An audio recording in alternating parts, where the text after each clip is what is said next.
Friends, మీ జేబులో ఉన్న డబ్బు టాయిలెట్ పేపర్తో సమానమని మీకు తెలుసా? ఇది నేను చూడలే. అవును, మీరు విన్నది నిజమే. Toilet paper. ఈ మాట నేను కాదు, rich dad and poor dad పుస్తకం రచయిత రాబర్ట్ కియోసాకి చెప్పింది. This is fake money. Okay. And you guys all been taught to work for this garbage. Yeah. This is toilet paper. కానీ దాని అర్థం ఏంటి? అంతటి పరిజ్ఞానం ఉన్న వ్యక్తి అలా ఎందుకు చెప్పాడు? అతను మన డబ్బుని బ్యాంకులో పెట్టడానికి ఎందుకు వ్యతిరేకిస్తున్నాడు? యాక్చువల్లీ బ్యాంక్ మన డబ్బుని కాపాడుతుంది కదా. మన జేబులో ఉన్న డబ్బు రియల్ మనీ కాకుంటే మరి రియల్ మనీ అంటే ఏంటి? ఇన్నాళ్లుగా పెట్టుబడిదారులు మనలాంటి సామాన్యుల దగ్గర దాస్తున్న రహస్యం ఏంటి? ఈరోజు మనం ఈ ప్రశ్నలన్నిటికీ సరైన సమాధానం తెలుసుకుందాం. మరి ఇంకెందుకు ఆలస్యం, ఇక మొదలెడదామా?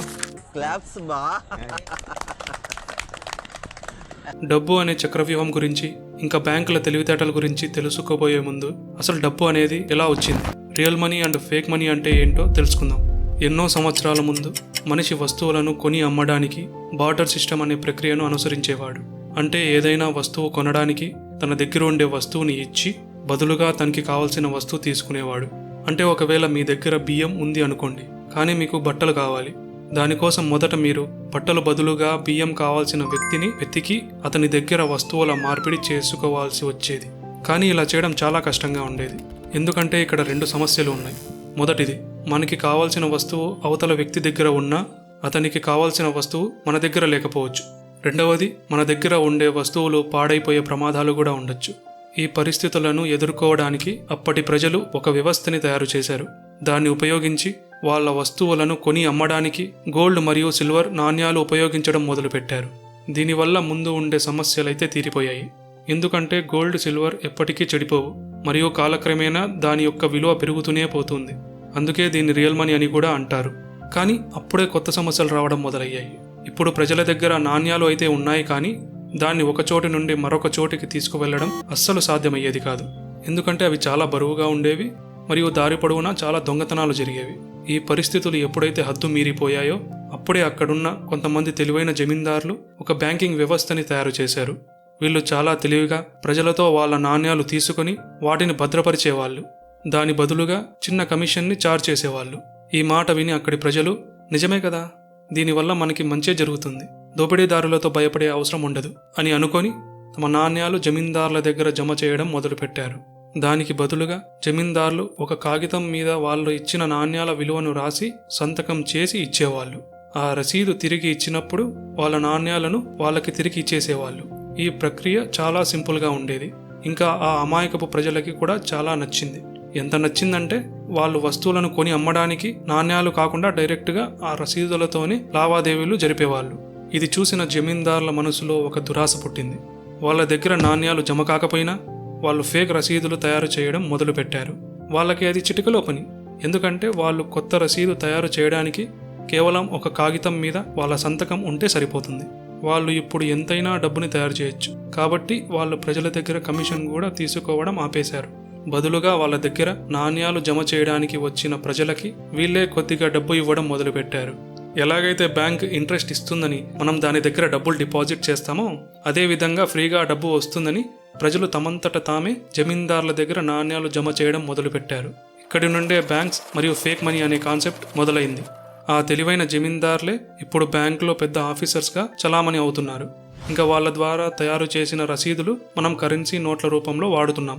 కానీ అవి పూర్తిగా ఫేక్ మనీ. ఎందుకంటే దానికి స్వతహాగా ఏ విలువ లేదు.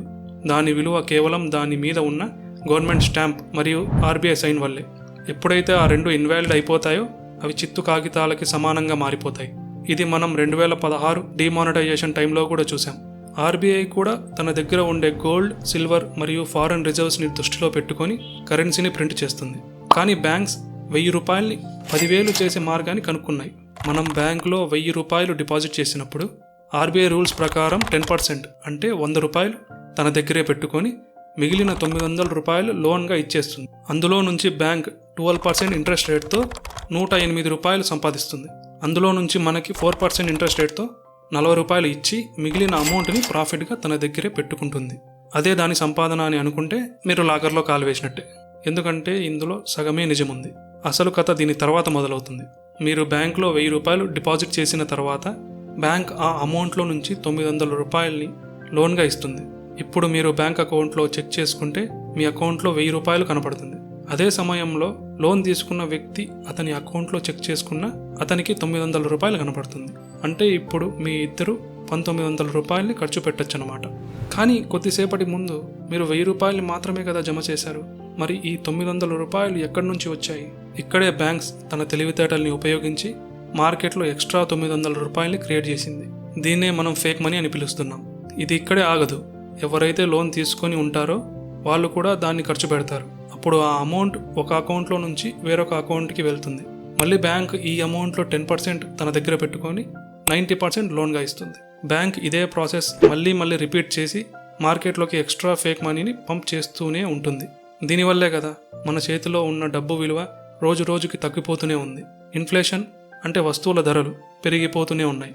ఇలా చేయడం వల్ల బ్యాంక్స్ కోట్లు సంపాదిస్తూనే ఉంటుంది. కానీ బ్యాంక్స్కి డబ్బులు ఇచ్చిన మనలాంటి సామాన్యులు మాత్రం పేదవాళ్ళుగానే మిగిలిపోతున్నాం. ఎందుకంటే ఈ ప్రాసెస్ నుంచి వచ్చిన ఏ బెనిఫిట్ కూడా మన వరకు చేరదు. ఈ విషయాలన్నీ ఒక సామాన్య వ్యక్తికి అర్థం కాకూడదనే ఈ ప్రాసెస్ని ఇంత కష్టంగా పెట్టారు. ఒకవేళ అర్థమైనా మనకి బ్యాంక్ ఇచ్చే ఇంట్రెస్ట్ రేట్తో మనం సంతోషపడిపోతుంటాం. బ్యాంక్కి ఇంకా డబ్బులు ఇస్తుంటాం. కానీ మనకి తెలియని విషయం ఏంటంటే బ్యాంక్ ఇచ్చే ఇంట్రెస్ట్ రేట్ 2 నుంచి 3% మధ్యలో ఉంటుంది. కానీ ప్రతి సంవత్సరం ఇన్ఫ్లేషన్ 6 నుంచి 7% మధ్యలో ఉంటుంది. అంటే బ్యాంక్లో ఉన్న మన డబ్బు విలువ ప్రతి సంవత్సరం 3 నుంచి 4% తగ్గిపోతూ ఉంది. అలా ఇన్ఫ్లేషన్ వల్ల బ్యాంక్లో ఉన్న మన డబ్బు విలువ రోజు రోజుకి పడిపోతూనే ఉంటుంది. యాక్చువల్లీ ఇన్ఫ్లేషన్ మన లైఫ్ని ఎలా ఎఫెక్ట్ చేస్తుంది అనేది చాలా పెద్ద టాపిక్. దీని మీద సపరేట్ వీడియో కావాలి అనుకుంటే నెక్స్ట్ వీడియో దీని మీదే చేయడానికి ట్రై చేస్తాను. బ్యాంక్ చేసే ఈ పనులన్నీ వ్యాపారవేత్తలకి చాలా బాగా తెలుసు. అందుకే వాళ్ళు డబ్బుని ఎప్పుడూ బ్యాంకులో పెట్టరు. ఒకసారి మీరే ఆలోచించండి. బ్యాంకులో డబ్బుల్ని డిపాజిట్ చేసి లక్షాధికారులు అయ్యేలాగా ఉంటే మరి వ్యాపారవేత్తలు ఎందుకని అంత రిస్క్ తీసుకుని స్టాక్స్ మరియు బిజినెస్లో ఇన్వెస్ట్ చేస్తారు? ఎందుకంటే బ్యాంకులో డబ్బులు పెడితే దానితో బ్యాంక్ కోట్లు సంపాదించుకుంటుంది. కానీ మనకి ఏమీ లాభం లేదు అనే విషయం వాళ్ళకి బాగా తెలుసు కాబట్టి వాళ్ళు ఈ చక్రవ్యూహంలోకి అస్సలు అడుగు పెట్టరు. ఇదే విషయం రాబర్ట్ కియోసాకి గారు 1973లో ఉద్యోగం చేసేటప్పుడే అర్థం చేసుకున్నారు. అందుకే అతను బ్యాంక్ వలలో పడుకోకుండా బ్యాంక్నే తన అవసరాలకి వాడుకున్నారు. బ్యాంకులో డిపాజిట్ చేసే బదులు అతను బ్యాంకులో హోమ్ లోన్ తీసుకొని వెంటనే ఒక మంచి ఇల్లుని కొన్నాడు. తర్వాతి రోజు నుంచి దాన్ని రెంట్కి ఇచ్చేశాడు. దాని నుంచి వచ్చిన 15,000 రూపాయల రెంటుతో 10,000 రూపాయలు బ్యాంక్కి ఈఎంఐ కట్టేసేవాడు. మిగిలిన 5,000 రూపాయలు తను ప్రాఫిట్గా ఉంచుకునేవాడు. ఏ హోమ్ లోన్ అయితే మిగిలిన వాళ్ళ జాబ్ ఖాళీ చేస్తుందో అదే హోమ్ లోన్ ఇప్పుడు రాబర్ట్ కియోసాకిని కోటీశ్వరుని చేసింది. హోమ్ లోన్ తీసుకోవడం వల్ల అతను ట్యాక్స్ కూడా కట్టే అవసరం ఉండేది కాదు. ఇలా అతను ఇప్పటికీ 15,000 ఇళ్లను కొని రెంట్కి ఇచ్చాడు. దీనివల్ల ఆయనకే కాదు అతని తర్వాత తరాలకి కూడా డబ్బు గురించి ఆలోచించే అవసరం లేకుండా చేశాడు. అందుకే మన చుట్టూ ఉన్న వ్యాపారవేత్తలు బ్యాంకులో ఎప్పుడూ డబ్బు పెట్టరు. బ్యాంక్స్ని కేవలం లోన్స్ కోసం మాత్రమే ఉపయోగించుకుంటారు. దానివల్ల వాళ్ళు బ్యాంకుల డబ్బుని ఉపయోగించుకొని ఆస్తులని సంపాదించుకుంటారు. అదే పని మీరు కూడా చేయొచ్చు. కానీ మొదట్లో ఇది కష్టంగానే ఉంటుంది. అందుకే మొదట మీరు ఈ రెండవ పద్ధతి నుంచి మొదలు పెట్టండి. దీన్ని డైవర్సిఫై ఇన్వెస్ట్మెంట్ అని కూడా అంటారు. ఫర్ సపోజ్ మీరు నెలకి 100 రూపాయలు సేవ్ చేస్తున్నారనుకోండి. ఇందులో 20% అంటే 20 రూపాయలు ఎమర్జెన్సీ ఫండ్లో పెట్టండి. ఇది మీరు ఫిక్స్డ్ డిపాజిట్ చేయొచ్చు. ఎప్పుడైనా ఎమర్జెన్సీ టైంలో ఇది ఉపయోగపడుతుంది. కానీ మిగిలిన డబ్బుని బ్యాంకులో పెట్టకండి. దాని బదులు 30% అమౌంట్తో గోల్డ్ లేదా సిల్వర్ కొనండి. ఎందుకంటే ఇదే అసలైన మనీ. గత 20 సంవత్సరాలుగా గోల్డ్ ఇన్వెస్టర్స్కి 12% రిటర్న్ని సంపాదించి పెట్టింది. మిగిలిన 50%లో 20% స్టాక్స్ మరియు 20% మ్యూచువల్ ఫండ్స్లో ఇన్వెస్ట్ చేయండి. ఇది కూడా సేమ్ గోల్డ్ లాగా గత 10 సంవత్సరాలుగా ఇన్వెస్టర్స్కి 12% రిటర్న్ని తెచ్చిపెట్టింది. కానీ నేను ఇక్కడ స్టాక్స్లో లాంగ్ టర్మ్ ఇన్వెస్ట్మెంట్ గురించి చెప్తున్నాను, ట్రేడింగ్ గురించి కాదు.